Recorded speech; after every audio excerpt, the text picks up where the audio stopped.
এই যে শেখ হাসিনাকে ফেরত দিচ্ছে না, তার মানে হচ্ছে যে এন্টায়ার বাংলাদেশ পপুলাস যেটা আছে তার উপরে একজন শেখ হাসিনাকে তারা পছন্দ করছে, বেছে নিচ্ছে। হোয়াট ইজ দ্য মানে ইন্ডিকেশন, আপনি ক্রিটিক্যাল অ্যানালাইসিসে কি পান sir, what is the new form of hegemony they are planning? যতদিন পর্যন্ত ভারত টিকে আছে ততদিন পর্যন্ত তারা আমাদেরকে শান্তিতে থাকতে দেবে, দ্যাটস বটম লাইন। এবং এটার জন্য তারা যে কোনো পদ্ধতি অবলম্বন করবে। যে এই বিপ্লব, এই এতগুলো জীবন শুধু একটা সরকার পরিবর্তনের জন্য হয় নাই। আমরা নতুন বাংলাদেশ, কিন্তু আমি তো আশঙ্কা করছি নির্বাচন যদি হয়ও আমরা নতুন বদলে পুরান মতই পাবো না। ব্রিটিশরা আমাদের এখানে করেছিল ডিভাইড অ্যান্ড রুল, হিন্দু মুসলমান আলাদা করে রুল করেছে। এটা ভারতের এজেন্ডা, আমাদের আধিপত্য বিস্তারের জন্য একাত্তর পক্ষ বিপক্ষ। এখান থেকে যারা পালিয়ে গেছে তারা কখনো বসে ষড়যন্ত্র করছে, তাদের তেলা চামুন্ডারা রয়ে গেছে। ভারত হয়তো পৃথিবীর একমাত্র দেশ যাদের সাথে প্রতিবেশী সবগুলো দেশের সাথে শত্রুতা। আমাদের এখানে সেই আরবরা এসছে সপ্তম শতাব্দীতে, এরপরে থেকে বিভিন্ন দেশ থেকে পর্তুগিজ, ব্রিটিশ, ইরানিয়ান, তারা এসছে, কেউ কলোনি করতে এসছে, কেউ ব্যবসা করতে আসছে, কেউ ধর্ম প্রচার করতে আসছে। ইরানের ইরান হয়ে ওঠার পেছনে আপনি লক্ষ্য করলে দেখবেন যে আয়াতুল্লাহ খোমেনি তাদের ধর্মীয় গুরু হিসাবে একটা বিশাল রোল প্লে করে। রেভলিউশন তো উনি তো ওনার বাইরে ছিল, এক্সাইল ছিল। তো বাংলাদেশের ক্ষেত্রে স্যার আমরা এরকম একজন খোমেনি কি আশা করতে পারি স্যার, মানে যে পলিটিক্যাল ঊর্ধ্বে থাকবে থেকে পুরো নেশনটাকে একটা আমব্রেলার নিচে আনার চেষ্টা করবে?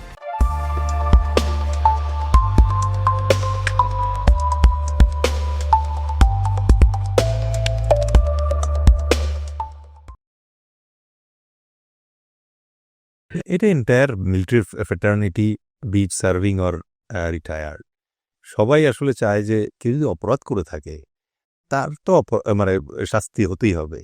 বাট আমাদের দেশে মানে যারা পাবলিক সেন্টিমেন্ট বিলং করে তারা অনেক সময় দুইটার ভেতরে যে একটা ব্লার একটা লাইন আছে, there is a difference between hating the criminals in uniform and loving the army we need. এটা অনেকে স্যার মানে একটা হলো সাবজেক্টিভ, একটা হলো অবজেক্টিভ। এক্স্যাক্টলি। আমরা আমার ব্যাচমেটের জন্য আমি খুব মায়া দেখাচ্ছি, এটা সাবজেক্টিভ। Correct sir. আমার ব্যাচমেট যদি অপরাধ করে থাকে আমি তার জন্য মায়া দেখাবো না, কারণ বিচারহীনতা মানে অপরাধ বেড়ে যাবে।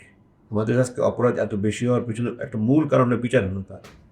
এবং স্যার মানে আমার সন্তান তো আমার ভাই, তার প্রতি আমার মায়া তো শেষ মুহূর্ত পর্যন্ত থাকবে, কিন্তু ও যখন অপরাধ করে এটা যে জাস্টিস হওয়া দরকার, এটাও তো বাস্তবতা। এটা আমি সাক্ষাৎকারে বলেছি যে আমার জন্য এটা একটা যুদ্ধ ছিল আমার নিজের সাথে, আমার ছাত্র। মিলিটারিতে আমরা তো অফিসার আছে, ব্রাদার অফিসার বলি, আমরা কত ঘনিষ্ঠ হয়ে যায়। আমাদের এই যে আপন ভাই বোনের থেকে আমরা মিলিটারি কমিউনিটিতে আমরা বেশি ঘনিষ্ঠ। ফ্যামিলি তারা, আমার কলিগের সন্তানকে আমি করে নিচ্ছে, আমার সন্তানকে সে করে নিচ্ছে, তারও বাইকে আমি ভাবি ডাকছি, আমার বাইকে ভাবি ডাকছে, পাশাপাশি বাড়া থাকছি, একসাথে খাবার খাচ্ছি। তো আমার খুব ক্লোজলি, আমার ভাইয়ের সাথে এতভাবে মিশি না। তো আমার জন্য এটা 4টা মাস আমার নিজের সাথে স্ট্রাগল করতে হয়েছে, আমি যাবো কি যাবো না কোর্টে। তো সে পর্যন্ত আমি একটা হাদিস মনে করলাম যে এক সম্ভ্রান্ত ইহুদি মহিলার তার চুরির দায়ে হাত কাটার আদেশ হয়েছিল। তখন রসুলকে যখন অনুরোধ করা হলো, তখন রসুল ইসলাম মানে ক্ষুব্ধ হয়ে গেলে, তোমরা কি আমাকে, কোরআনের আদেশ চুরি করলে হাত কাটা, তোমরা কি আমাকে আল্লাহর আদেশের বিরুদ্ধে আদেশ কাজ করতে বলো? আল্লাহর কসম, যদি আমার ফাতেমা সম্পর্ক নিয়ে আমার কলিজার টুকরা বলেছে, আমার ফাতেমা যদি চুরি করতো আমি হাত কাটার আদেশ দিতাম। আমি এটা চিন্তা করেছি যে বাংলাদেশে একটা উদাহরণ হয়ে থাকে আদার পার, কোনো রাষ্ট্রপ্রধান, সরকার প্রধান অপরাধ করে পার পেতে পারে না, কোনো জেনারেল অন্ধ আনুগত্য করে অন্যায় কাজ করে পার পেতে পারে না। তো যদি থাকে তাহলে এটা ডেটারেন্ট হিসেবে কাজ করবে। আমি বেসিক্যালি এই উদ্দেশ্য নিয়ে আমরা করেছি, কোনো ব্যক্তিগত প্রতিহিংসা প্রতিশোধ এগুলো নয়। আখেরাত তো পাবো ইনশাল্লাহ আমি। না ইনশাল্লাহ স্যার। আমার মা 2 বছর 10 মাস কাঁদতে কাঁদতে চলে গেছে, ফিরে যেতে পারবে? আমার মার এই কষ্ট করে বদলা দিতে পারবে দুনিয়ায়? অবশ্যই। আমার যে 70,794 ঘন্টা ওখানে কেটেছে, একটা সেকেন্ড ফিরে দিতে পারবে? তাদের মৃত্যুদণ্ড উড়ে তো হবে না, আমরা এক্সপেক্ট করি স্যার যে আল্লাহ আপনার মানে ভবিষ্যৎ জীবন যেটা আছে এটা আর একটু সহজ করুক, আপনি যেন আমাদের জন্য কাজ করতে পারেন। বাট আপনি যে কাজ করবেন স্যার, বাংলাদেশের মতো একটা ভৌগোলিক বাস্তবতায়, যেখানে ভারত দ্বারা 3 দিকে বেষ্টিত আমরা, এবং শেখ হাসিনার ফাঁসির রায় হওয়ার পরেও যে ভারত তাকে ফেরত দেওয়ার ব্যাপারে কোনো আগ্রহ প্রকাশ করছে না, এবং তাদের সংসদে এটা নিয়ে বারবার সরকারের বিরুদ্ধে অবস্থান নেওয়ার পরেও কালকে না পরশুদিন শুনলাম যে রাহুল গান্ধী মতো চিৎকার চেঁচামেচি করে বলছে। তাহলে স্যার আমরা অলরেডি যে সকল ইন্ডিয়ান হেজিমনি রিভিলড হয়েছে, যেমন 4096 কিলোমিটার বর্ডার জুড়ে তারা যেটা করতেছে, ট্রান্সশিপমেন্ট এবং ট্রানজিটের ব্যাপারে তারা যেটা করছে, তারা একই সাথে পানি নিয়ে আমাদের সাথে যে টেরোরিজমটা করছে, এগুলো তো চলছে।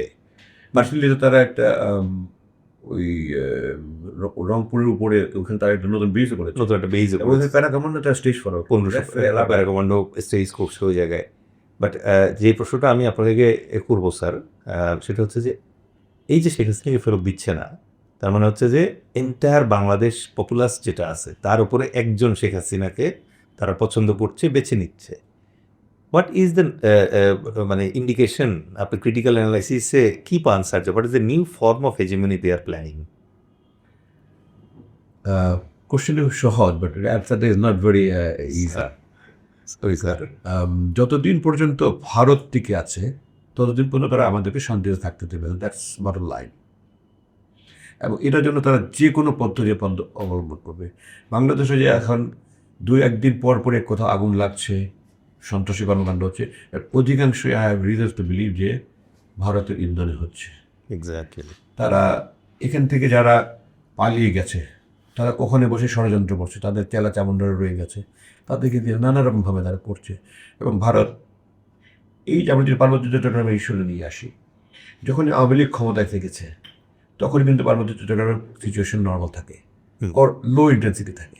যখন আওয়ামী লীগ ক্ষমতায় না থাকে তখন এটা এক্সটেন্সিভ হয়ে যায়। এক্স্যাক্টলি। 72 থেকে 75 পর্যন্ত কিন্তু এই উপজাতিরা চেষ্টা করেছে তাদের সাহায্য নিয়ে সশস্ত্র আন্দোলন করার, সাহায্য করেনি তারা। কিন্তু 75 শেখ মুজিবের পতনের পরে তারা করেছে। 75 থেকে 96 পর্যন্ত আওয়ামী লীগ ক্ষমতা ছিল না, আমাদের কিন্তু সমস্যা অনেক আস্তে আস্তে বাড়তে অনেক উপরে উঠেছে।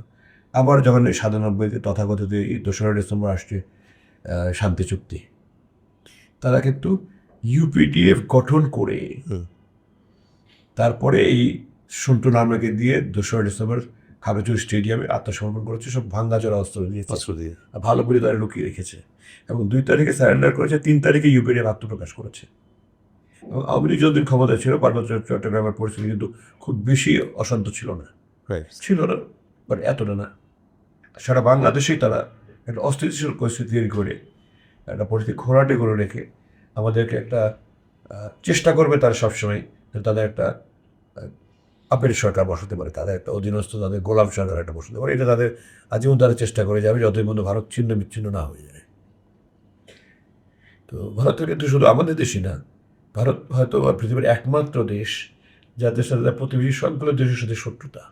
কারেক্ট। আমার কাছে আশ্চর্য লাগে, ইংরেজিতে বলে buy the neighbour don't buy the house. তো মানুষ প্রতিবেশীর সাথে সুসম্পর্ক রাখলে নিজেরই তো ভালো, এক্স্যাক্টলি স্যার। তাই না? আমি আমার প্রতিবেশীর সাথে ঝগড়াঝাড়ি যদি লাগিয়ে রাখি, সাধারণত আমি নিজে অসুস্থ sir. Do you feel BJP government যদি চেঞ্জ হয়, will there be any change in the stance of hegemony? আমি মনে করি যে মোদি ইজ এক্সট্রিম পর্যায়ে আছে। আমি মনে করি কংগ্রেস যদি আসে তাহলে পরিস্থিতি উন্নতি হবে বলে আমি মনে করি। তারা পৃথিবীর এমন কোনো দেশ আছে যে পাশের দেশে একটা কী রায় হবে এটা নিয়ে তারা ওখানে আলোচনা করে। আমার দেশে কোর্টে কি রায় দিচ্ছে না, আমার দেশে আভ্যন্তরীণ ব্যাপার তারা বলেছে যে প্রতিবেশীর আভ্যন্তরীণ বিষয় কোনো প্রতিবেশীর আভ্যন্তরীণ বিষয় বলে কোনো কিছু নেই। কী করে বলে তারা? বাবরি মসজিদ নিয়ে আমরা যতটা হাজারি করেছি, 32 নম্বর ভাঙা নিয়ে তার চেয়ে বেশি হাজারি ওরা করছে। দেখি বাবরি মসজিদের একটা ধর্মীয় চেতনা ছিল, আর মসজিদ একটা উপাসনালয়। তো এটা হতে পারে, কারণ 32 নম্বর তাদের মক্কা, 32 তাদের মক্কা। তো আমার কাছে আশ্চর্য লাগে যে তারা প্রতিবেশীদের সদ্ব্যবহার যদি করে, তারা সুসম্পর্ক রাখে, তারাই তখন তাদের উন্নতির দিকে আরও নজর দিতে পারবে। তারা যত প্রতিবেশীর সাথে সুসম্পর্ক ছিন্ন করছে তত তাদের ডিফেন্স ইন্ডাস্ট্রিকে বড় করতে হচ্ছে। ওই বাজেটটা কিন্তু তারা ডেভেলপমেন্টে করতে পারতো, এক্স্যাক্টলি স্যার। তাই না? তো তারা কেন তারা এটা বোঝে না?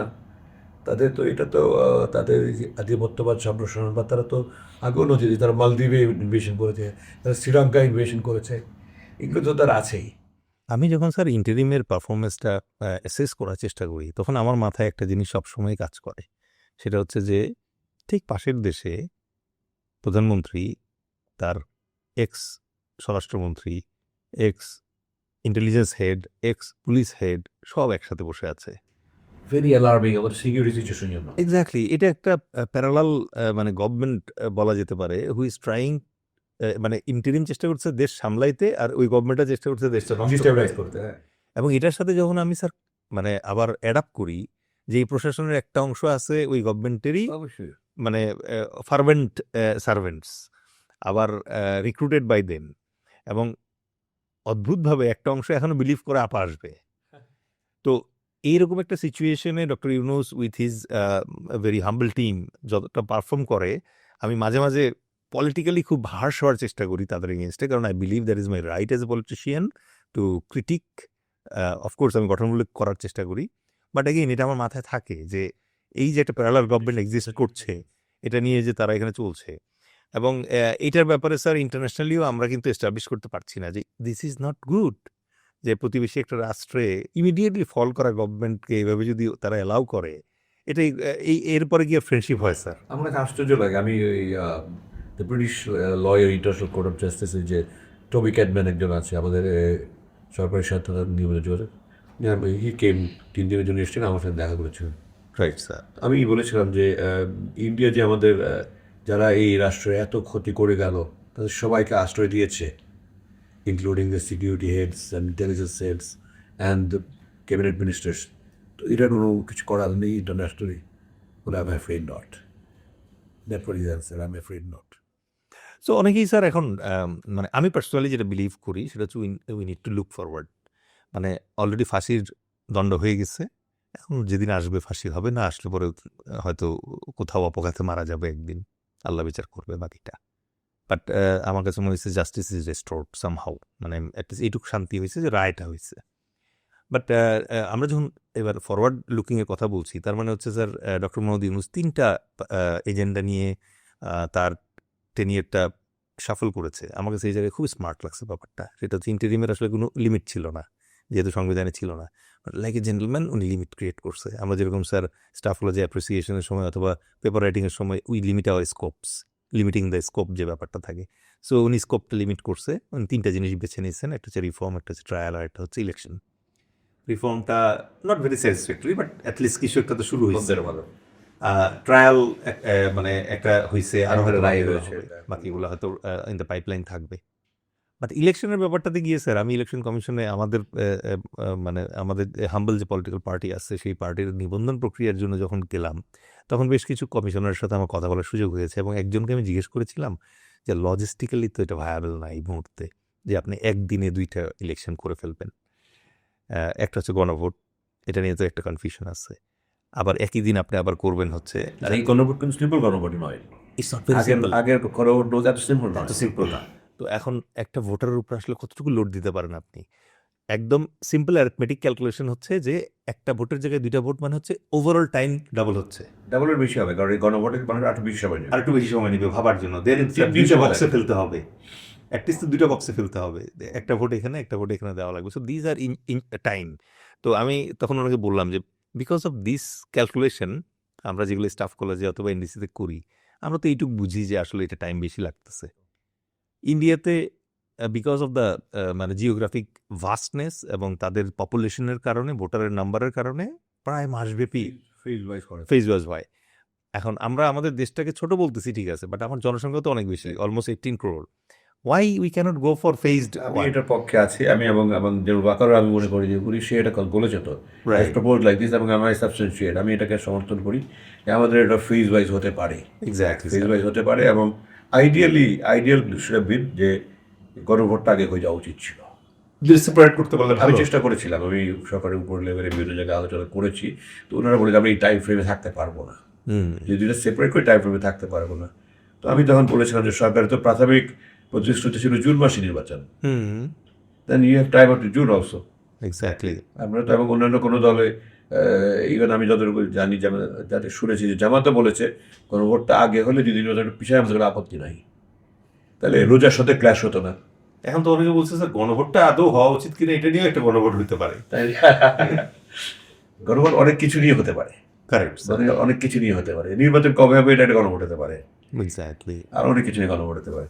বাট এই জুলাই সনদ তো আমার কাছে যে দুঃখ লাগে, আমি কয়েকটা ইন্টারভিউতে বলেছি যে জুলাই সনদ নিয়ে সেই কয়েক মাস আগে থেকে কোনো আলোচনা শুরু হলো, কেন গত বছরের ইন্ডিয়ান গভর্নমেন্ট হওয়ার পরপরই জুলাই সনদ নিয়ে আগে আলোচনা হয় নাই? তাহলে কিন্তু অনেক আগে গণভোটটা শেষ হয়ে যেতে পারতো, এই ক্ল্যাশে আসতো না।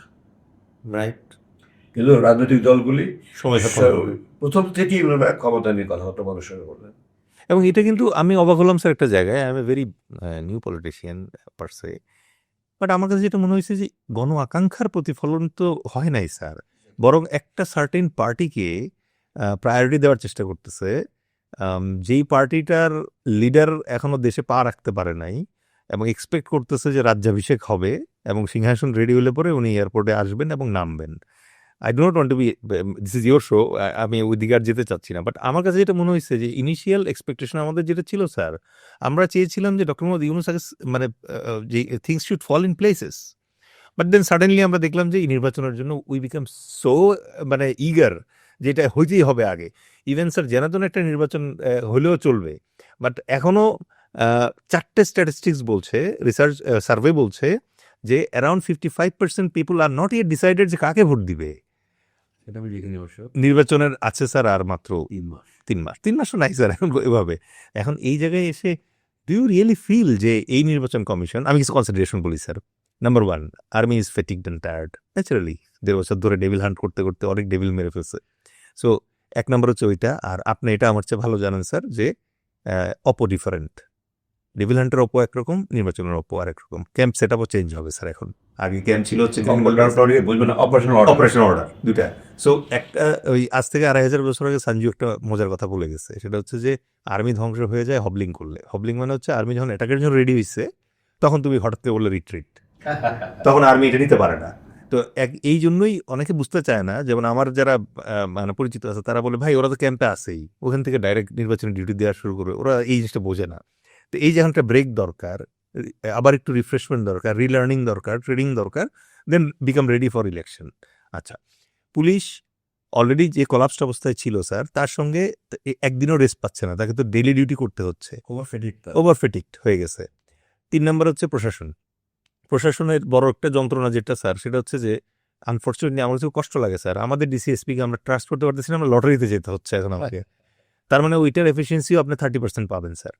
তাহলে এই আর এবার এসে নির্বাচন কমিশনের ব্যাপারে স্যার, ও মাই গড, আমি স্যার আমার এই নিবন্ধনের কাজের প্রেক্ষিতে আমি তাদের কাছে যাওয়ার সুযোগ হয়েছে এবং তাদের থট প্রসেস এবং ওয়ে অফ ডুইং থিংস দেখে আমি বুঝছি যে এটা ভয়ানক জিনিস স্যার। মানে আমি শুধু এটা জিজ্ঞেস করছি যে 8টা দলকে কোর্ট রায় দিছে, আপনি নিবন্ধন দিছেন, স্টিল আপনি বিলিভ করতেছেন না যে আপনার প্রসেসে ভুল আছে? তো বলতেছে না এটা তো আমাদের পলিসিতে এভাবে লেখা। তো এই জন্য আমি বললাম যে ওভারঅল সবকটা slave to the policies. Exactly. এখন এই কয়েকটা কনসিডারেশনস মাথায় রেখে আপনি কি বিলিভ করেন স্যার একদিনে আসলে পারবে ওরা ইলেকশন করতে, কোয়ালিটি ইলেকশন? প্রথম কথাই হলো যে এই জুলাই বিপ্লব এত 1400 জীবন আমরা তো ভোটের জন্য দেইনি, নির্বাচনের জন্য হয়েছে, নেভার, নো ওয়ান বিলিভ। নতুন বাংলাদেশের জন্য হয়েছে। রাইট। কেউ কি নতুন বাংলাদেশের কাজ করেছে গত 16 মাস? I don't think so. আমি এগুলো নিয়ে খুব সোচ্চার যে কিন্তু আমি তো কোনো রাজনৈতিক ব্যক্তি না, আর আমি কোনো ফ্যাক্টরি না, কিন্তু আমি আমার সীমিত সাধ্যে আমি সবখানে বলছি এটা যে এই বিপ্লব, এতগুলো জীবন শুধু একটা সরকার পরিবর্তনের জন্য হয় নাই। আমরা নতুন বাংলাদেশ, কিন্তু আমি তো আশঙ্কা করছি নির্বাচন যদি হয়ও আমরা নতুন বদলে পুরান মধ্যে পাবো না। Very unfortunate sir. আমি কোনো আপনি নমিনেশন লিস্টটা দেখলে আপনার কথা অবিশ্বাস করার কোনো কারণ নাই স্যার কোনো দলের। আমি তো মানে এই দলগুলোর নির্বাচনের যে রাইট লিস্টের যে তার প্রথম থেকে নির্বাচন প্রথম হয়েছে ছিল জুলাই সনদটা এস্টাবলিশ করা, রাইট স্যার।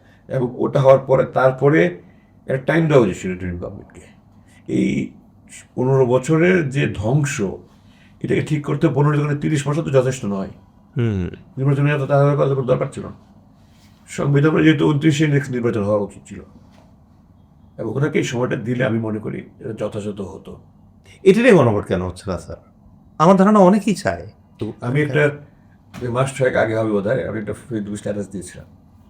আমার কারোর মধ্যে 2,05,10,000 ফলোয়ার আছে আমার, যে কবে নির্বাচন চান, 2026, 27, 28, 29, অনেকে লিখেছে যে আমরা নির্বাচন চাই না, উনি যতদিন বেঁচে আছে উনি থাকুক। হুম পলিটিক্যাল পার্টি আসলে আমাদের লাভ হবে না।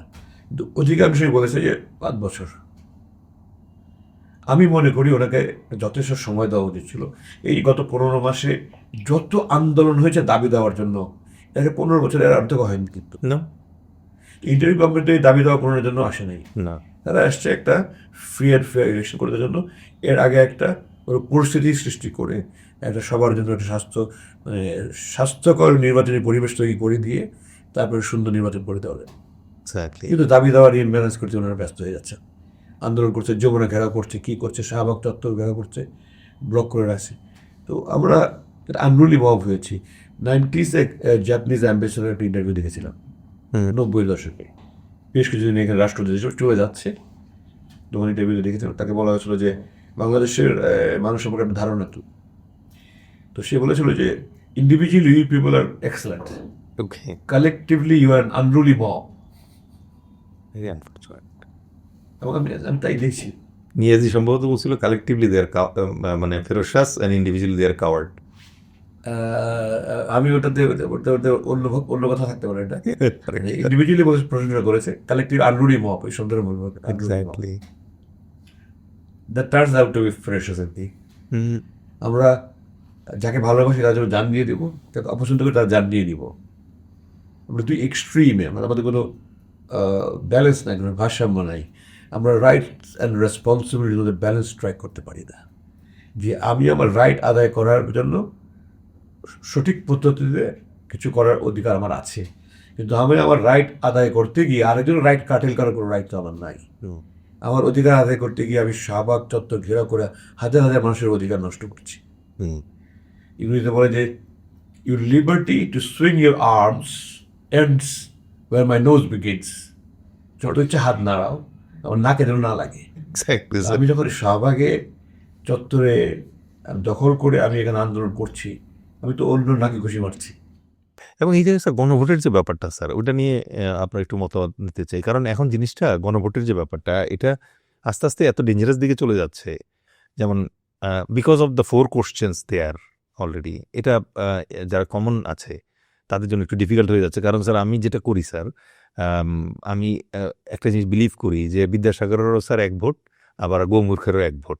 সুতরাং আমি একবার কমন মাসের কাছ থেকে বোঝার চেষ্টা করি মাঝে মাঝে গিয়ে ইন্টারভিউ করে যে আপনি কি বুঝেন এই 4টার ভেতরে।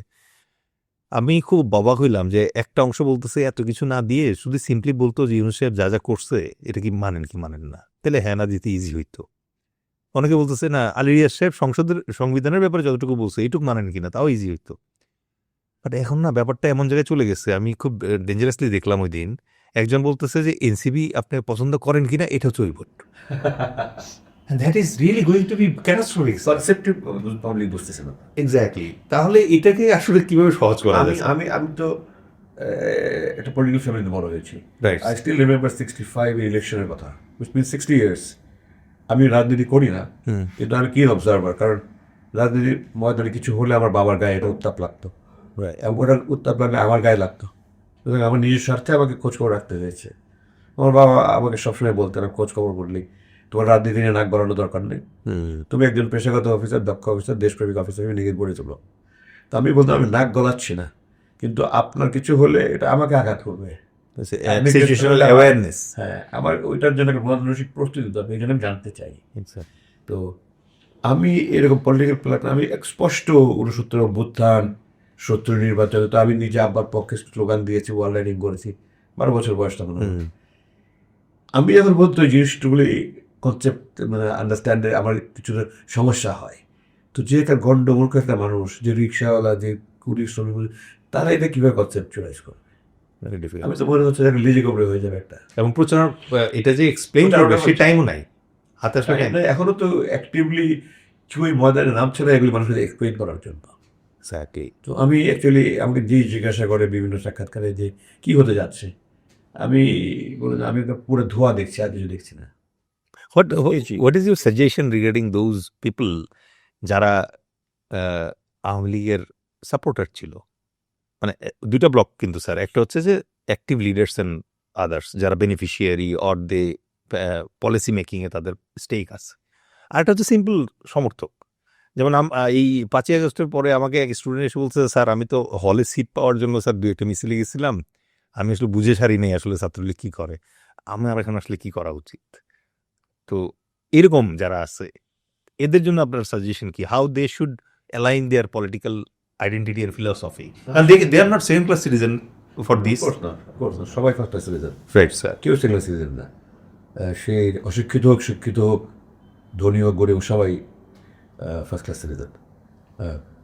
আসলে আওয়ামী লীগের পলিটিক্যাল ফিলসফিটা যারা বুঝে তারা আওয়ামী লীগকে কোনোদিন সমর্থন করা উচিত নয় যদি দেশপ্রেমিক হয়। আমি যেটা ক্লিয়ারলি বলি, কয়েকটা সাক্ষাৎকার বলছি, 3 ক্যাটাগরির লোক কোনোদিন আওয়ামী লীগ করাতে দূরে কথা আওয়ামী লীগের সমর্থন করতে পারে না। এক নম্বর যারা খাঁটি দেশপ্রেমিক, এরা 71 সাল থেকে তো চুক্তি করেছে, যেটা তথাকথিত মৈত্রী চুক্তি, অক্টোবর 1971-এ। এই দেশে কোনো সেনাবাহিনী থাকবে না, ভারতের সেনাবাহিনী থাকবে এদেশে প্রশাসন বলা আছে ওখানে, যারা সক্রিয়ভাবে মুক্তিযুদ্ধে অংশগ্রহণ করেছে তারা ছাড়া সবাইকে সরিয়ে দিতে হবে, ভারতের প্রশাসনের লোক আসবে। মুক্তিযুদ্ধে শতকরা একজনও প্রশাসনের লোক যায়নি না, তারা তখন অফিস করছে পাকিস্তানের হয়ে। Exactly. আর তৃতীয় হলো এদেশের প্রতিরক্ষা এবং পররাষ্ট্র মন্ত্রণালয় ভারতের নিয়ন্ত্রণে থাকবে। কি ডেঞ্জারাস কথা। এটা মানে আমরা তাদের গোলাম হয়ে থাকছি, কিন্তু তাদের মৈত্রী চুক্তি বলি, গোলামী চুক্তি বলি। তো যারা এটা করেছে আমার কাছে তারা মির্জাফরের উত্তরসূরি। সুতরাং কোনো দেশপ্রেমিক কোনো অবস্থাতেই ভারতের আওয়ামী লীগকে সমর্থন করতে পারে না। It's my philosophy is very clear. খাঁটি দেশপ্রেমিক দেশকে ভালোবাসে কোনো দিন এই এই ফারাক্কাবাদ, তারপরে এই যে ছিটমহল নিয়ে এত সমস্যা সবটা আওয়ামী লীগের সময় শুরু হয়েছে। তো এরপরে তো 96-2001 জানা করেছে, গত 15 বছর দেশ ধ্বংস করে দিয়েছে। 2 নম্বর হলো কোনো খাঁটি মুসলমান কাউকে সমর্থন করতে পারে না, কারণ তারা মূর্তি পূজা নিজেদের গোলামি করে। সুতরাং ভারত। 3 নম্বর কোনো ভালো মানুষ, কারণ এটা তো অনেকেই বলে, আমিও বলি, এর কোনো রাজনৈতিক দল নয়, এটা সন্ত্রাসী সংগঠন। এটা ইতিহাস আজকের নয়। শেখ সাহেব তো অসমাপ্ত আত্মজীবনে উনি লিখেছে, উনি তো 22 বছর বয়সে 3rd ডিভিশনে ম্যাট্রিক পাস করেছেন, কিন্তু স্কুল জীবনে উনি মারামারি করে হাজত কেটেছেন। উনি কলকাতা মারামারি করেছেন, ঢাকা বিশ্ববিদ্যালয়ে মাস্টার্সে ভর্তি হয়েছেন লতে 1948 সালে। এখানে উনি উস্কানিমূলক কর্মকাণ্ডের জন্য আজীবনের জন্য বহিষ্কার হয়েছে। 58 সালে স্পিকার ডেপুটি স্পিকার ভারপ্রাপ্ত স্পিকার সাহেদ আলীকে পিটিয়ে মেরেছে। এই তোফায়েল আহমেদ 70 সালে এই আব্দুল মালিক তখন ছাত্র সংগঠনের নেতা ছিল, তাকে পিটিয়ে মেরেছে। 70 সালে পল্টন ময়দানে আমার বাবার মিটিংয়ে আমার বাবাকে হত্যা করার জন্য আক্রমণ করেছিল, তারা 2 জন ওই দিন মারা গেছে। ওকে, তো তারা তো এই 71 ঠিক মতো 71 পরে, এর আগে তুই কাহিনি বললাম, যারা বেসিক্যালি কোনো রাজনৈতিক দল নয়, এটা সন্ত্রাসী সংগঠন। তার ইতিহাস তো তাই বলে। তারা কোনো ভালো মানুষ কোনো সন্ত্রাসী সংগঠনের সমর্থন করতে পারে না। তো ওরা এখন এই যে যেমন সঞ্জু যেরকম বলে গেছে স্যার, যে once you circle your enemy, একটা এসকেপ রুট রাখো। হ্যাঁ, তো এদের জন্য আসলে আমি আবারও বলছি sir, not about the leaders or corrupts, আমি বলতেছি নর্মাল সমর্থক যারা, তারা একটা দল আছে যারা অ্যাকচুয়ালি পারিবারিক ঐতিহ্যের কারণে হয়তো সমর্থন করে। রাইট। একটা দল আছে যেটা রাইটলি সেড যে কোনো বিশেষ সুবিধা পাওয়ার জন্য করে। রাইট। তো তারা যদি দেশপ্রেমিক হয়, তারা কারা দেশ এই জন্য ভালো চায় তাদেরকে সমর্থন করা উচিত। এবং এটা তারা নিজেদের সবার বিবেক বুদ্ধি দিয়েছে। আমরাও কি তাদেরকে ওয়েলকাম করা উচিত? এরই মানুষ ভুল করতেই পারে, কিন্তু যারা আগে যাই করেছিল, এখন যদি তারা দেশ ভালোবাসে এমন যে কোনো দলকে তারা সমর্থন দিতে পারে, তাদের বিদ্যাপতি যারা ভালো ম্যানিফেস্টো নিয়ে তাদের সামনে যাবে, তাদেরকে তাদের গ্রহণযোগ্য মানে তাদের গভর্নমেন্ট দেশের স্বার্থ সবার আগে থাকতে হবে, দেশ সবার আগে থাকতে হবে, আদর্শ যার নেই। এটা একটু আমার ক্ল্যারিটির দরকার ছিল স্যার, কারণ কোরআনে বোধহয় আল্লাহ বলছে আগে যা হয়েছে তা তো হয়েছেই, এরকম বোধহয় একটা ইয়ে আছে। তো সব সাহাবীদের তো দেখা যায়, ওমর রাসূল তো রাসূল সাল্লাল্লাহু আলাইহি ওয়াসাল্লামকে খোলা তরবারি হত্যা করতে গিয়ে মুসলমান। খালিদ বিন ওয়ালিদও তো 2টা যুদ্ধ করেছে। যুবতের 30 বছরের মধ্যে উনি 20-21 বছর পরে উনি মুসলমান হয়েছে। তার মানে এই ওদের রিহ্যাবিলিটেশনের ব্যাপারটা নিয়ে অনেকে পলিটিক্স করে স্যার, এটার ব্যাপারে কেয়ারফুল থাকা লাগবে। অবশ্যই তাদেরকে এটা রিহ্যাবিলিটেশন শব্দটা ব্যবহার করবো না, তাদের রিঅ্যালাইনমেন্ট হতে পারে। Rehabilitation is different word. তারা আগে একটা দলকে না বুঝে সমর্থন করে থাকতে পারে, বাট ওটা মানে এটা যে লাইফ টাইম ওটাতে থাকতেই হবে। দেশকে যারা ভালোবাসে যারা দেশের ক্ষতি করবে এমন কোনো কাজ করবে না, দেশের স্বার্থে কাজ করবে, তাদের যে কোনো দলকে তারা পছন্দ করতে পারে। This is going to be a very strong message for them, এবং আমার ধারণা স্যার এটা একটা অ্যাপিসমেন্ট হবে তাদের জন্য। বাট আমি খুব মজার একটা জিনিস পাই, যেটা হচ্ছে স্যার, বাংলাদেশে আপনি রিপাবলিকান অথবা লেবার পার্টির কোনো অফিস পাবেন না স্যার। বাট আপনি দেখবেন যে যুক্তরাষ্ট্র আওয়ামী লীগ, তারপরে হচ্ছে জেদ্দা সারা দুনিয়া যেখানে বাঙালি, এটা আপনার কেমন লাগে স্যার দেখলে? তাই না, আমার ফানি লাগে যে ওখানে ব্রাহ্মণবাড়িয়া ফোরাম, ওখানে নবীনগর ফোরাম, বিদেশে হচ্ছে। আমাদের এই যে দলাদলিটা, এটা কিন্তু আমরা শঙ্কর জাতি তো বেসিক্যালি। কারেক্ট। আমাদের এখানে সেই আরবরা এসছে সপ্তম শতাব্দীতে, এরপরে থেকে বিভিন্ন দেশ থেকে পর্তুগিজ, ব্রিটিশ, ইরানিয়ান, তারা এসছে, কেউ কলোনি করতে এসছে, কেউ ব্যবসা করতে আসছে, কেউ ধর্ম প্রচার করতে আসছে, এবং তারা এসে তারা এখানে অনেক বিয়ে শাদী করেছে, তাদের লেজিটিমেট চাইল্ড, ইলেজিটিমেট চাইল্ড আছে, রাইট, এবং তাদের ক্রস ব্রিডিং হয়েছে। এত ছোট একটা ভূখণ্ডের মধ্যে কিন্তু পৃথিবী ইউল নেভার গেট যে একদম 5 ফিট থেকে নিয়ে 6.5 ফিট লম্বা, হাইটের ডিফারেন্স, রাইট, এক্সট্রিম কালো থেকে এক্সট্রিম সাদা, হিউজলি ইউরোপিয়ান মতো সাদা। এই জন্য আমাদের এত রক্তের মিক্সচারের কারণে উই ক্যান থিঙ্ক লাইক। এই জন্যই আমরা দেখা যায় একটা দল হয় আবার ভাঙে, দল হয় ভাঙে। এটা নিয়ে আমার মনে আছে যে হানিফ সংকেত আছে যে ইত্যাদিতে একটা মামু ভাগনা করে, তো মামু একদিন ভাগ্নেকে জিজ্ঞাসা করছে যে তুই নাকি রাজনীতি করিস? বলে হ্যাঁ, আমি আর অমুক মিলে আমরা একটা দল করেছি। ওকে। কদিন পরে এসে বলে মামু আমার দল ভেঙে গেছে। কীরকম? এখন আমরা দুইজনের ব্র্যাকেটে 2টা দল হয়ে গেছে। কদিন এসে পরে বলে যে মামা আমার নিজের দল ভেঙে গেছে। তো নিজের দল আবার ভাঙে গেলে আমার নিজের লগে নিজের বডি মনে হয় না, নিজের সাথে। আমরা চিন্তা করতে গেছি যে আমরা খালি সমালোচনা করি, এবং আমরা একটা আমাদের অবজেক্টিভ নাই, কোনো মিশন নাই, লক্ষ্য নাই কোনো। বাট আমার কাছে মনে হয় স্যার, আমাদের মতো এই কান্ট্রিতে যেখানে এই ধরনের মিক্স আছে sir, Islam is a great solution. By all means. এবং আমি মাঝে মাঝে ফিল করি স্যার, যেমন স্যার ইরানের ইরান হয়ে ওঠার পেছনেই আপনি লক্ষ্য করলে দেখবেন যে আয়াতুল্লাহ খোমেনি তাদের ধর্মীয় গুরু হিসাবে একটা বিশাল রোল প্লে করে। ইভেন বিপ্লবের পরে যখন রেভলিউশনে তো উনি তো ওনার বাইরে ছিলেন, এক্সাইল ছিলেন, হ্যাঁ, পরে ফিরেছিলেন। এবং বিপ্লবের পরে যখন উনি আসলেন তখন তরমুজের দাম বেড়ে যাওয়া নিয়ে মানে এটা ক্রিটিসিজম হচ্ছিল, তো উনি নাকি একটা ডায়লগ তখন দিছেন যে আমরা তরমুজের মানে কম দামে তরমুজ খাওয়ার জন্য বিপ্লব করি নাই, we have issues to deal with. তো বাংলাদেশের ক্ষেত্রে স্যার আমরা এরকম একজন খোমেনি কি আশা করতে পারি স্যার? মানে যে পলিটিক্যাল ঊর্ধ্বে থাকবে থেকে পুরো নেশনটাকে একটা আমব্রেলার নিচে আনার চেষ্টা করবে। এটা আমাদের একটা বড় দুর্ভাগ্য যে আমরা এমন কোনো নেতা পাইনি যারা রাষ্ট্রীয় কর্মতার হিসাবে একটা যেটা বললো বেনেভোলেন্ট গভর্নমেন্ট পাইনি আমরা, যে একেবারে সব কিছু ঊর্ধ্বে উঠে দেশের মানুষের জন্য কাজ। জেনারেল জিয়া যেটা বলেছিলেন আমাদের, উনি কিছুটা করেছেন, উনি অল ইনক্লুসিভটা করেছেন, উনি 71 এটা তো এটা নিয়ে খামাখা, এটা তো ভারতের এজেন্ডা, 71 দিনের দেশকে বিভক্ত করে না। ব্রিটিশরা আমাদের এখানে করেছিল ডিভাইড অ্যান্ড রুল, হিন্দু মুসলমান আলাদা করে রুল করেছে। এটা ভারতের এজেন্ডা আমাদের আধিপত্য বিস্তারের জন্য। 71 পক্ষ বিপক্ষ, যারা 71 অখণ্ড পাকিস্তানের পক্ষে ছিল, তাদের যারা অপরাধ করেছে তাদের শাস্তি দেওয়ার কোনো সমস্যা নেই। যারা অপরাধীদের ছিল না তারা দেশপ্রেম থেকে করেছে, এবং এরপরে গত 54 বছর তারা কে দেশ বিরোধী কাজটা করেছে? তাদের দেশের পক্ষে কাজ করেছে।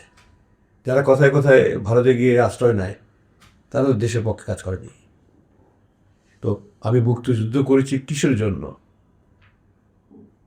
আমি মুক্তিযুদ্ধ করেছি দেশ লুটপাট করার জন্য, দেশ বিক্রি করার জন্য। এবং স্যার যেখানে মুক্তিযোদ্ধার ভেতরে একটা বিশাল অংশ ভুয়া, মানে ইভেন এই ইন্টেরিয়ামের কাছে অনেকের একটা চাওয়া ছিল যে অ্যাটলিস্ট মুক্তিযোদ্ধার তালিকাটা একটু ইয়ে করুক, কারেক্ট করুক, কারণ এটা তো ঐতিহাসিক একটা লজ্জার ব্যাপার স্যার যে আমরা মুক্তিযোদ্ধা হিসেবে এই বীরাঙ্গনা, শহীদ, এগুলো সমস্যা সবটাই তো সব বিতর্কিত, মুখের কথা তো কোনো স্ট্যাটিস্টিক্স তো নাই। এক্স্যাক্টলি। এবং আমার মনে হয় স্যার এটা আল্লাহরই ইচ্ছা ছিল যে এখন পর্যন্ত 1971-এর স্মৃতি যাদের আছে তারা বেঁচে আছেন বলে সম্ভবত আমরা কিছু কারেকশন দেখতে পাচ্ছি। আদারওয়াইজ আমাদের নেশনটা, আমাদের ভবিষ্যৎ প্রজন্ম যে ভুল ইতিহাস ক্যারি করে যাচ্ছিল, এটা আসলে দুঃখজনক এবং দুর্ভাগ্যজনক। এখনো তো মানে অধিকাংশ মানুষ 30 লক্ষই বলে। হ্যাঁ, মানে এটা ডিরেক্টরি কিছু পর্যায়ে পৌঁছে গেছে স্যার। অথচ actual figure was less than 3 lakh. Sheikh সাহেব তো 10ই জানুয়ারি এসে সাক্ষাৎকার বলেছেন যে জরিপ হচ্ছে, জরিপ প্রকাশ করা হয়নি কেন? বিকজ হি ফাউন্ড আউট যে 2,86,000 আমি যতটুকু জানতে পেরেছি, 2,86,000 ছিল। তখন দেখেছি এটা 3,03,000,000। আপনি ওই যে সিরাজুর রহমান সাহেবের শুনেছেন কিনা আপনি, যে উনি বিবিসি শেখ সাইডুল লন্ডনে আসলে ওনার সাথে কথা হয়েছে, ওনাকে বলেছে যে কী পরিমাণ মারা গেছে।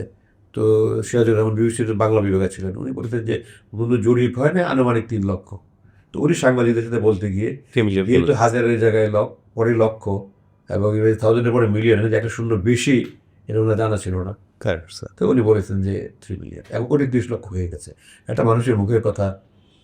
আল্লাহ কোরআনে বলেছেন যে আল্লাহর অস্তিত্বে, আল্লাহর একত্বে, আল্লাহর পূর্ণতে বিশ্বাস করতে হবে এবং না করলে অনেক কি শাস্তি হবে। এই আল্লাহর একত্ব, পূর্ণত্ব, অস্তিত্ব বিশ্বাস করানোর জন্য আল্লাহ শত শত আয়াত নাযিল করেছেন। আর শেখ সাহেবের মুখের বাণী, এটার কোনো দলিল লাগবে না। ডেফিনেটলি, এবং ভুল হতেই পারে স্যার, এটা স্লিপ অফ টাং, মানে ইট ক্যান হ্যাপেন, এটা তো এমন কোনো ইয়ে এটা কিন্তু 75 পর্যন্ত এটা নিয়ে কোনো উচ্চবাচ্য হয়নি, কিন্তু রাইট। কেউ তারা এটাকে ক্যাপিটালাইজ করেনি। এই যে মুক্তিযুদ্ধ চেতনার কথা বলে, আমাকে একটা উদাহরণ দেন, 71-এর মুক্তিযুদ্ধের আগে এই চেতনা শব্দটা কেউ ব্যবহার করেছে? শেখ সাহেব 75 পর্যন্ত এই শব্দটা ব্যবহার করেছে? নোবডি।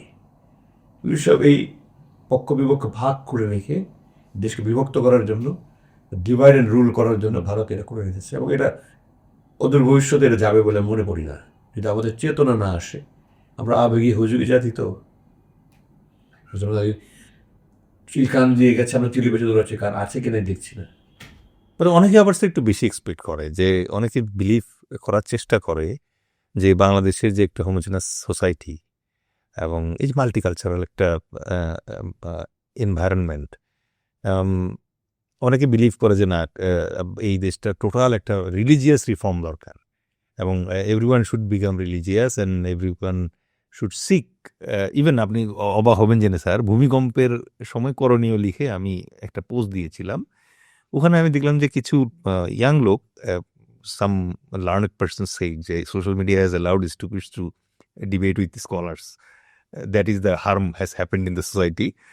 তো সে এসে বলতেছে যে স্যার, আপনার এই যে চেয়ার টেবিলের নিচে আশ্রয় নেওয়া, এগুলা বাদ, আপনি অমুক আয়াতটা আছে, এটা বসে বসে পড়লেই ঠিক হয়ে যাবে ভূমিকম্প। তো এই যে স্যার, মানে চিন্তায় যে স্যার একটা অদ্ভুত ব্যাপার আছে স্যার, এটা কি ঠিক করবো আমরা? আসলে আমি এখানে আমার বাসার পাশে যে মসজিদ, তো মসজিদে আমি এভরি ফ্রাইডে আসতো, তোমাকে আমি আলোচনা করি। ওকে, দিনের উপর আলোচনা করি। আমি হোয়াটসঅ্যাপে একটা গ্রুপ করছি, দিন জানি দিন মানি নামে। নামাজ ফরজ হয়েছে নবুয়তের 12তম বছরে, মদ হারাম হয়েছে নবুয়তের 17তম বছরে। ইন্টারেস্টিং। কেন এত পরে হলো? টলারেন্সটা ক্রিয়েট করে। আল্লাহ এই অস্তিত্ব, একত্রে, পূর্ণতে বিশ্বাস করানোর জন্য এবং আখিরাতে বিশ্বাস করানোর জন্য, জবাবদিহিতা বিশ্বাস করানোর জন্য, বেশ বিশ্বাস করানোর জন্য অসংখ্য আয়াত নাজিল করেছে। যখন বিশ্বাসটা পোক্ত হয়েছে, তখন দুনিয়া উল্টে যাক, আমি আল্লাহ আদেশের পরিবর্তে কাজ করবো না, এই ইমান টেস্টে। আমাদের ইমানই নাই, আমরা জন্মের থেকে মুসলমান হবো। সুতরাং আমাদের দেশের দিন শিক্ষাটাই ভুল আছে, যার ফলে আমাদের আখিরাতের ভয় নাই। যদি আখিরাতের ভয় থাকতো, সূরা হাশর আছে 59 নম্বর সূরা 18 নম্বর আয়াত, আল্লাহ কোরআনে অনেক জায়গায় বলছে অত্যাকুল্লাহ, আল্লাহকে ভয় করো, আল্লাহকে ভয় করো, আল্লাহকে ভয় করো। এই আয়াতের আগে একবার আছে, পরে একবার আছে অত্যাকুল্লাহ। এটা বলছে আয়াতটা, ইয়া আইয়ুহাল্লাযীনা আমানু, যারা ঈমান এনেছো, ওয়াত্তাকুল্লাহ। তারপর বলছে ওয়াল তানজুর নাফসুম মা কাদ্দামাত লিগাদ ওয়াত্তাকুল্লাহ। এই মধ্যের কথাটা মানে হলো, প্রত্যেকের ভেবে দেখা উচিত সে ভবিষ্যতের জন্য কি করছে। আমি যদি সত্যি ওই আখিরাতে বিশ্বাস করি এবং আমি যদি নিজেকে মুসলমান দাবি করি, জান্নাতে যেতে চাই, আমার প্রতিটা কদম, প্রতিটা কথা তো ওইটার উপর চিন্তা করে করা উচিত। তাইলে তো আমরা অন্যায় পাপ করি না। আরেকটা রেফারেন্স দিয়ে কোরআনের সূরা তাগাবুন 29 নম্বর সূরা 45 নম্বর আয়াত, আল্লাহ বলছেন ইন্নাস সালাতা তানহা আনিল ফাহশাই ওয়াল মুনকার, খুব প্রচলিত, নিশ্চয়ই নামাজ মানুষকে অশ্লীলতা, পাপ থেকে বিরত রাখে। নামাজ পড়ে বেরোই তো আমি কোরআনের বিরোধী কাজ করছি। আল্লাহ সূরা দোহায় বলছে ফাম্মা সাইলা ফালা তানহার, তোমাদের সাহায্য প্রার্থীকে ধমক দিও না। আমি মসজিদ থেকে বেরোয় ফোকে বিকেলে তাকে ধমক দিচ্ছি, আমি নামাজ পড়ছি না, কোরআনের নামাজ পড়ছি না। কারণ হলো আমাদের ইমানটাই ঠিক নাই। আমাদের ইমানই ঠিক করো তোমাদের। আমরা প্রকৃত অর্থে আখিরাতে বিশ্বাস করি না। আমরা যে আখিরাতে বিশ্বাস করতাম, আমরা আমি কিন্তু বিশ্বাস করি যে পরিশ্রম করলে আমি বেতন বেশি পাবো, চাকরি পাবো, বেতন কাজ করতেছি। হুম আমার কাজ কিন্তু আমার বিশ্বাস দ্বারা তাড়িত। শুধু আমি বিশ্বাস করতাম আখেরাতে আমাকে প্রত্যেকটা কাজে যেন জবাব দিতে হবে। ভালো করলে বেহেশতে যাবো, খারাপ করলে দোজখে যাবো। খারাপ তো করবো না আমি। কিন্তু এই যে একটা ওয়াদে লক্ষ লক্ষ লোক হচ্ছে না, হুম এখান থেকে বেরিয়ে 100 বছর যেতে পারে না, দুজন গল্প করতে করতে যাচ্ছে, গিবত করছে, ওটা হারাম কাজ করছে। Very interesting sir. দোকানে গিয়ে বসছে, ওখানে মিথ্যা কথা 500 টাকা দিতে বলে 800 টাকা দিতে পারি না, মাপে দিচ্ছে, সে এক সেন্টিমিটার কম দিচ্ছে, আধা সেন্টিমিটার কম দিচ্ছে, মাপ বোঝার কম দিচ্ছে, সব কোরআনের আদেশ অমান্য করছে। হ্যাঁ আমি স্যার এটা দেখলাম রমজানের সময় স্যার ইস্তাম্বুলে আমি দেখলাম এই জিও দোকানদার সেও ডিসকাউন্ট দিচ্ছে, আর বাংলাদেশের রমজানে স্যার জিনিসের দাম বেড়ে যায়। সারা দুনিয়াতে ফেস্টিভ্যাল হলে ডিসকাউন্ট দেয়। ডিসকাউন্ট ইভেন আমি ইস্তাম্বুলে দেখেছি যে দোকানের সামনে খাবার রেখে দেয়, রেখে দিচ্ছে ফ্রি, ইফতারের আপনারা জন্য। যদি কিনতে না পারেন দিয়ে যান আপনি।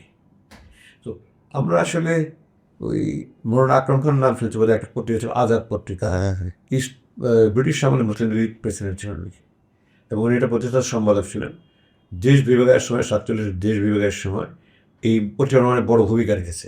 হুম উনি ওর একটা বই আছে ওনার মুস্তফা চরিত নাম, এত মোটা বই, হ্যাঁ 1932 সালে লেখা। আমি মনে করি প্রত্যেকটা মুসলমান, বাংলাভাষী মুসলমানের কোরআন হাদিসের পরে একটা বই পড়লে এটা পড়া উচিত। সাধু ভাষায় লেখা বলতে একটু সমস্যা হয়। উনি ওখানে বলছেন যে আমরা সব শূন্য মুসলমান, যেন আমরা আসল মুসলমান না।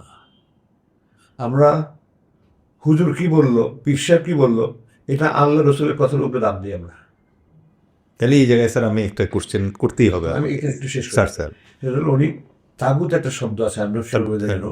তাগুত মানে হলো যেই শক্তি, এটা একটা ব্যক্তি হতে পারে, একটা সিস্টেম হতে পারে, হুম হুম রসম রেওয়াজ হতে পারে, যে আল্লাহর আদেশের পরিবর্তী আদেশ দেয়, ওকে সেটাকে তাগুত বলে।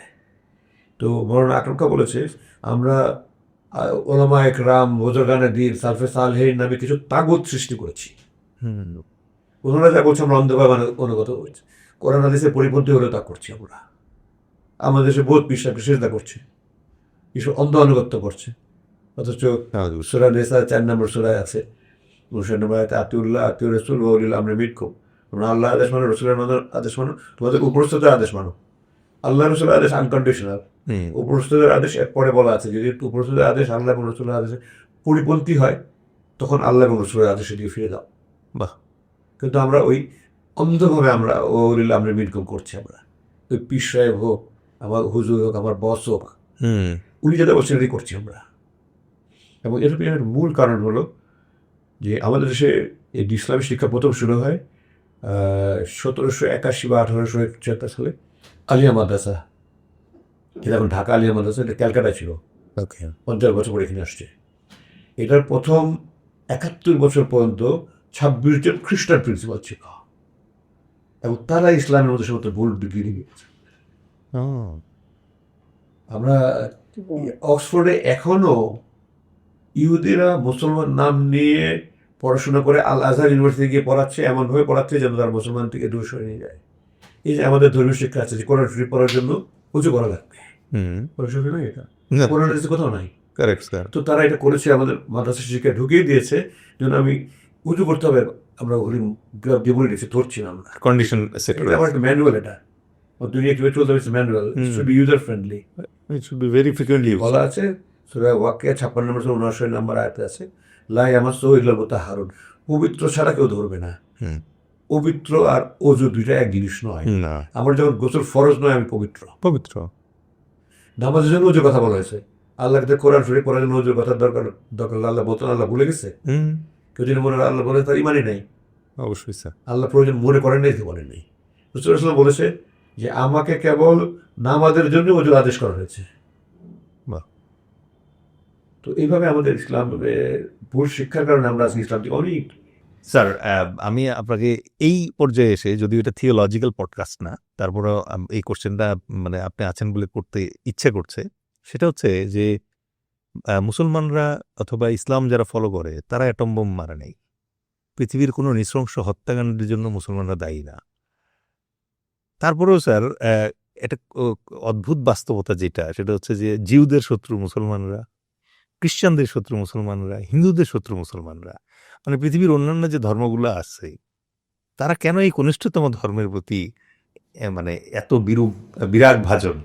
এটা তো কোরআনে এটা জবাব দিয়ে দিয়েছে যে প্রত্যেকটা নবী রসুল যারা এসছে তারা কায়েমি স্বার্থ যারা, সমাজে যারা তখন ক্ষমতাধর, প্রতিপত্তিশালী, অবস্থাপন্ন যারা তখন রাষ্ট্র ক্ষমতায়, তারা দেখেছে যে এটা যদি কায়েম হয় তাহলে তো সবাই সমান হয়ে যাবে, আলাদা আধিপত্য থাকবে না। সব নবী রসুলই বাধার শিকার হয়েছেন। পাগল বলেছে, শারীরিক অত্যাচার করেছে, আমাদের রসুলকেও শারীরিক অত্যাচার করেছে, হত্যা করা হয়েছে, এগুলো সব কোরআনের কথা। তার মানে হলো এই ইসলাম যদি আসে তাহলে কারো একচ্ছত্র ক্ষমতা থাকবে না, কেউ আধিপত্যবাদ বিস্তার করতে পারবে না, কেউ মানুষের জুলুম নির্যাতন করতে পারবে না। সুতরাং এটাকে যেভাবে প্রতিহত করতে হবে। আমি একটা ইন্টারেস্টিং জিনিস বললাম যে আমেরিকার একটা থিঙ্ক ট্যাঙ্ক গ্রুপ, নামটা মনে করতে পারছি না এই মুহূর্তে, তারা বলেছে যে মুসলমানরা বেসিক্যালি 4টা গ্রুপ। একটা হলো ট্র্যাডিশনালিস্ট, তারা বেসিক্যালি বাংলাদেশের প্রেক্ষাপটে বলেছে তারা বেশিরভাগ মাদ্রাসা মক্তবে আছে এবং মসজিদ মিম্বরে তারা তাদের দখলে আছে এবং জনগণের সাথে তাদের একটা কন্ট্যাক্ট বেশি। নেক্সট হলো ফান্ডামেন্টালিস্ট, তারা পলিটিক্যাল ইসলাম পড়ে, তারা ইসলামকে রাষ্ট্র ক্ষমতা দেখতে চায় এবং সেও যে কাজ করে, কিন্তু তাদের পাবলিক কন্ট্যাক্ট কম। 3 নম্বর হলো তারা বলেছে যে মডার্নিস্ট অর লিবারালিস্ট, স্টিল বিলিভার, যে তারা ইসলাম বিশ্বাস করে, নামাজ পড়ে, জুম্মার নামাজে যায় মসজিদে, তারপরে হনুমান কড়াশুড়ি হয়তো পড়ে, ঈদের নামাজ পড়ে, কোরবানি করে, কিন্তু বাকি লাইফে তাদের ইসলামের কোনো কিছু ফলো করে না। আর একটা সেকুলারিস্ট। এবং ওইটাতে তারা বলেছে এই প্রথম দুইটা কোনো এক হতে দেওয়া যাবে না, তাহলে আমাদের প্রভুত্ব থাকবে না। আর দ্বিতীয় দুইটাকে বিচ্ছিন্ন হতে দেওয়া যাবে না, এদের মাধ্যমে আমাদের এজেন্ডা বাস্তবায়ন করতে হবে। Very interesting sir. তো এটাই হলো মূল কারণ যে তারা ক্ষমতার চিন্তা করে, যদি ইসলাম আসে তাহলে আমাদের ক্ষমতা থাকবে। সব নবীর সময় এটাই হয়েছে। সুতরাং এখনও বর্তমান প্রেক্ষাপট সেটাই, যে যদি ইসলাম কায়েম হয় তাহলে তাদের প্রভুত্ব থাকবে না, তারা অ্যাবসলিউটলি ডমিনেট করতে পারবে না, ওয়ার্ল্ড পলিসিং করতে পারবে না।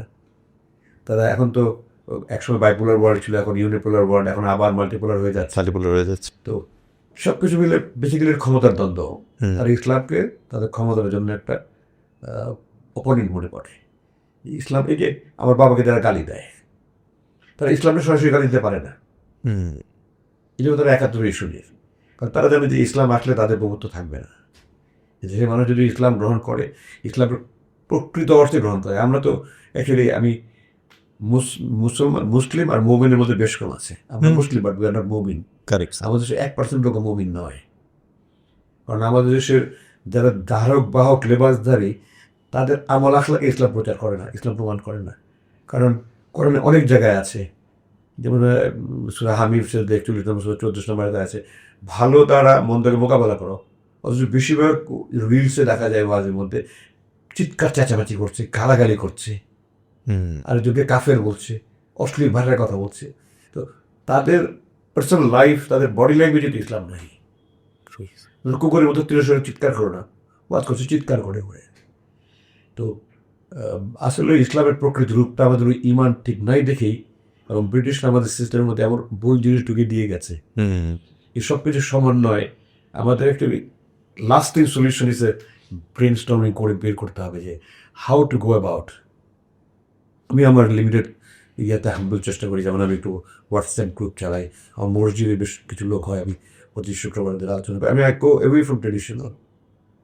আমি বলেছি যে আমাদের দেশে একটা ওয়াজ যদি 30 মিনিট হয়, 8-10 মিনিট আরবি কোরআনের অংশ অথবা হাদিসের আরবি অংশ।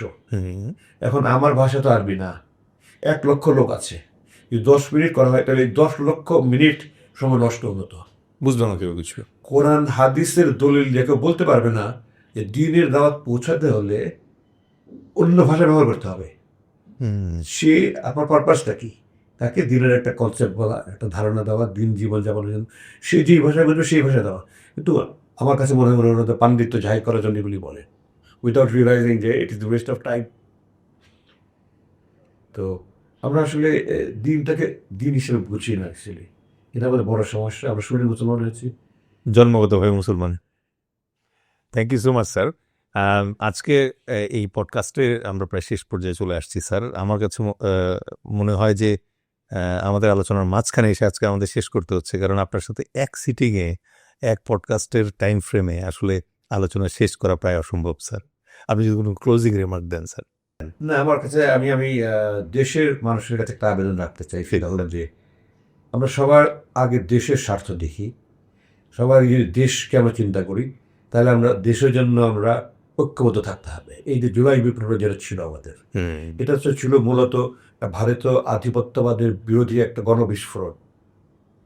এখন যারা সরকার যারা স্বপ্ন দেখছে, তাদের অনেকের মধ্যে আমি সেই স্পৃহাটা দেখতে পাচ্ছি না, সেই চেতনাটা দেখতে পাচ্ছি না।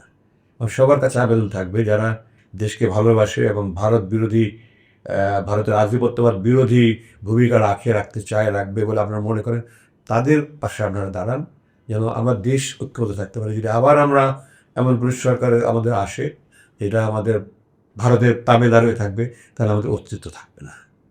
আমাদের জাতীয় সার্বভৌমত্ব অখণ্ডতা রক্ষার জন্য আমাদের জাতীয় চেতনাটা আমাদেরকে জাগ্রত রেখে কাজ করতে হবে।